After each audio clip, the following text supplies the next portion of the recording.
تو بھی آپ کو بھی معلوم ہے کہ کیوں فل کورٹ کہا جا رہا ہے.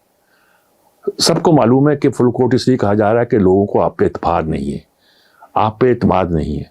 آج ہی انہوں نے مانگا نا, ابھی آپ مجھے ذکر کر رہے تھے کہ انہوں نے کہا ہے کہ پارلیمنٹ اپنا ریکارڈ لے کر آئے.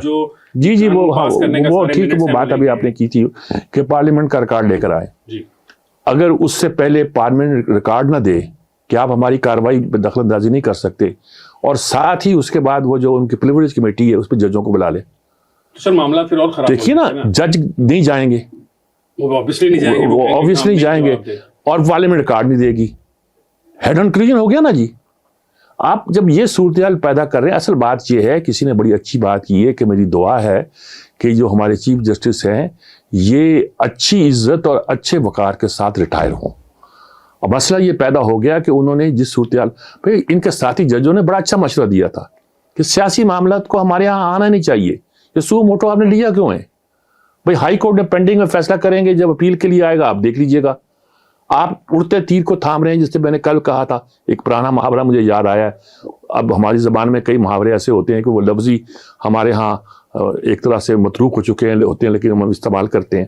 لیکن کیا فائدہ ہوا آپ نے لیا, آپ پھنس گئے. 9 جج آپ کے 48 گھنٹے کے اندر 3 رہ گئے آپ کے ساتھ, اور وہی جج ہمیشہ آپ کے ساتھ ہیں. وہ 3 بینچ جو ججوں کا بینچ ہے, وہ آپ نے دیکھیے سپریم کورٹ نہیں 3 ججوں کا بینچ بن گیا ہے. اب اس سلسلے میں جو الفاظ استعمال کیے جاتے ہیں مجھے دکھ ہوتا ہے. سپریم کورٹ کا ایک عزت و وقار ہے. سپریم کورٹ کے ججوں نے پھانسیاں تک دی ہیں ہمارے لیڈروں کو, لیکن اس وقت بھی ان کے بارے میں اس طرح کے الفاظ استعمال نہیں کیے جاتے تھے جس طرح آج کیے جا رہے ہیں. باوقار جج تھے, ان سے فیصلوں کی غلطی ہوئی ہے یا وہ دباؤ برداشت نہیں کر سکے ہیں, لیکن یہ نہیں تھا کہ وہ جج جو تھے ان کی عظمت حیثیت پر یا ان کی لیگل ایکویمنٹشپ پر یا ان کی ڈیلنگ پر کوئی لوگوں کو شک پڑتا ہو. اصل بات بڑی سمپل ہے کہ آپ جس منصب پر آئیں, بیک گراؤنڈ چھوڑ دیجئے. اب ساکو نثار کیا کر رہے ہیں؟ وہ تو بیٹا پیسے سر وہ کہہ رہے ہیں کہ میں نے سفارش ضرور کی ہے لیکن میں تو ایک پرائیوٹ سٹیزن ہوں. وہ یہ نہیں سوچتے کہ وہ پینشن لے رہے ہیں, باقی مراد لے رہے ہیں ایک سابق چیف جسٹس کی, ان میں نہیں یہ بات تو یہی اسٹیبلش ہوئی نا کہ آپ کا تعلق عمران خان سے ہے جی, اور بات یہ ثابت ہوئی کہ آپ اس کے وکیل سے بھی بات کر رہے ہیں. بات یہ اسٹیبلش ہوئی کہ آپ اپنے بیٹے کی سفارش پر کسی کو ٹکٹ دے کے دے رہے ہیں. آپ انکار کرتے ہیں, اس سے پیسے نہیں دیے گئے. اگر بیٹے کی جو ویڈیو لیک ہوئی ہے اس میں یہ پتہ چلتا ہے کہ آپ نے پیسے بھی لیے ہیں, اور اس پہ کہا جاتا ہے کہ جب آپ جج ہوں گے تو پتہ نہیں کیا کرتے ہوں گے. ہاں بالکل, یہ سوال تو پھر کس طرح فیصلے کرتے ہوں. یہ دیکھیے, یہ جوڈیشری پر یہ لوگوں کا خیال تھا, یہ خاص طور پر ہمارے اعتزاز حسن جو ہیں وہ اللہ ان کو صحت دے, لیکن وہ میں نے سنا تھا کہ شاید ان کے یہ جونیئر تھے, آپ کے والد صاحب نے شاید آنر کہا تھا کہ وہ بندیال صاحب تھے, ان کے چیمبر میں کام کرتے, دوپہر کھانا وہی کھاتے تھے. تو بندیال صاحب وہ تھے, انہوں نے ان کو ایک طرح سپورٹ کر, میرے خیال میں بہت مرنج آدمی تھے, دھیمے مزاج کے شخص تھے. وہ اس طرح کے ہیں نہیں, انہوں نے پتہ نہیں کیوں سینگ پھنسا لی ہے. یعنی انہوں نے ان کی حمایت کرنے کے ساتھ ساتھ ان کو کہنا پڑا ہے کہ عمر عطاب بندیال اس طرح کے آدمی نہیں ہے جس طرح کا انہوں نے سٹینڈ دیا ہے, اور اس سٹینڈ کو کوئی سپورٹ نہیں کر سکتا. جب اعتزاز حسن نے ساتھ دیا تھا اس کا افتخار چودھری کا, بعد میں ان کو افسوس بھی کئی باتوں میں ہوا کہ انہوں نے اس بات پہ کیوں ساتھ دیا, فلاں پہ کیوں دیا, لیکن یہ ہے کہ اس وقت ایک مشن تھا, ایک آئیڈیل تھا لوگوں کا. آپ ایک بندے کے ساتھ چلے جاتے ہیں, آئیڈیل لوگ ہیں عمران کے ساتھ نا جی بالکل, وہ عمران کو لیڈر سمجھتے ہیں. اچھا, ہو سکتا ہے کہ جب عمران آئے اور بہت کچھ حماقتیں کرے اور غلطیاں کریں جیسے کہ ماضی میں کی ہیں, اور جیسے کہ بہت سے لوگ اب سمجھتے ہیں کہ اب بھی وہ کرے گا, وہ باز نہیں آئے گا, کرے گا, تو کہیں گے بھی ہم نے تو نیک نیتی کے ساتھ اس کو یہ سمجھ کے کیا تھا. تو وہی صورتحال پیدا ہو گئی ہے کہ عمر عطاب بندیال جو ہے وہ کوئی ان کے بارے میں شک بھی. دیکھیے کیسے انہوں نے فائز عیسیٰ کی وائف کو جو ہے یہ ہیڈ کر رہے تھے نا بینچ کو, یعنی کہ بالکل. اور اس میں انہوں نے کہا, اب مطلب اس دن بھی کورٹ میں کہہ رہے تھے چیف جسٹس صاحب کہ ہمارے ساتھی ججز کو جو ہے وہ اس طرح ٹرائل کیا جا رہا ہے یا کچھ اس طرح کیا جا رہا ہے. تو وہ ہم لوگ یہی بات ڈسکشن کر رہے تھے کہ آپ خود اپنے ساتھی جج کے ٹرائل کا حصہ تھے, بلکہ وہ جو ڈسینٹنگ نوٹ ہے ان کو کلیئر کرنے کے اندر, اس کے اندر بھی بندیال صاحب جو تھے وہ کہتے نہیں ابھی تھوڑی سی اور انکوائری کرنے, ابھی ہمیں سیٹسفیکشن نہیں ہوئی. تو سر لیکن پھر دیکھیں نا, یہ ایک سوال یہاں پہ جو ایک اور پیدا ہو رہا ہے وہ ایک ایسا ہے کہ 18ویں ترمیم کے بعد بھی جب یہ ججز اپوائنٹمنٹ کیس تھا اس کے اندر انہوں نے پارلیمان سے ججز کا اپوائنٹمنٹ کا طریقہ کار تبدیل کروایا, یعنی کہ وہیں پہ پہلی زد تو پہنچ گئی پارلیمنٹ کے اختیار کو قانون سازی کرنے کو، جب خود پارلیمنٹ نے تسلیم کر لیا. پارلیمنٹ نے کئی معاملوں میں کنسیڈ کیا اس وقت دیکھیے افتخار چودھری تھا اور اس میں یہ بھی اختیارات تھا کہ پارلیمنٹ میں اگر کمیٹی اس کو ریجیکٹ کرتی ہے تو وہ اپیل کر سکتے ہیں. ہوتا یہ تھا کمیٹی ریجیکٹ کرتی تھی، اپیل میں وہ پاس کر دیتے، وہ جج لگ جاتا تھا.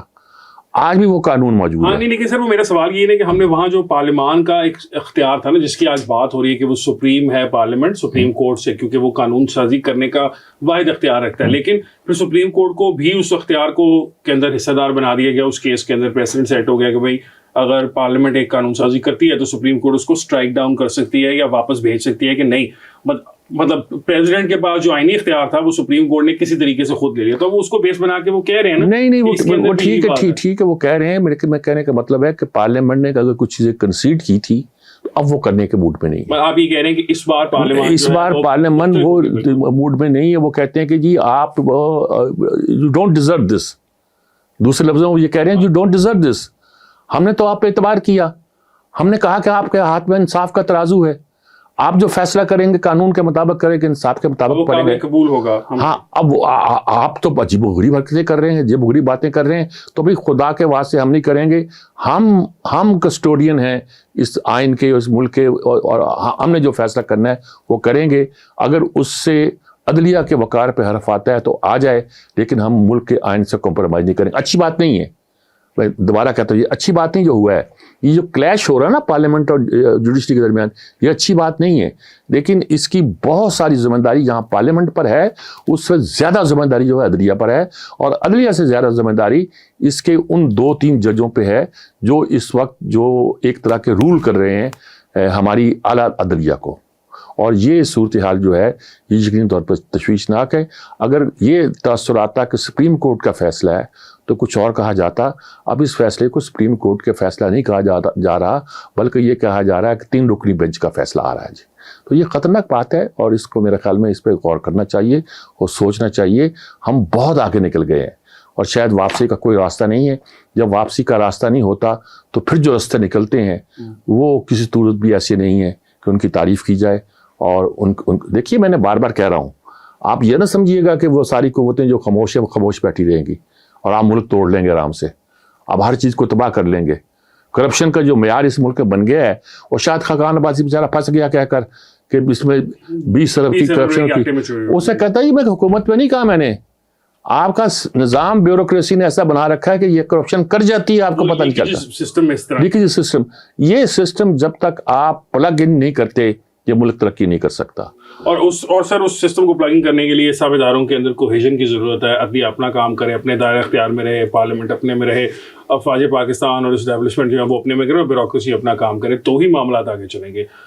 سجاد صاحب کا بہت شکریہ. ناظرین جیسے کہ آپ کو میری صاحب نے بتایا کہ پاکستان مشکل حالات میں ہے اس وقت، سب کو کوشش یہ کرنی ہے کہ مل کر آگے چلیں، نہ کہ نئی لڑائیاں چھیڑ لیں. آج کے لیے اتنا. انشاءاللہ آپ سے ملاقات ہوگی نیکسٹ منڈے کو. مجھے حسن افتخار کو، سجاد صاحب کو دیجیے اجازت. اللہ حافظ.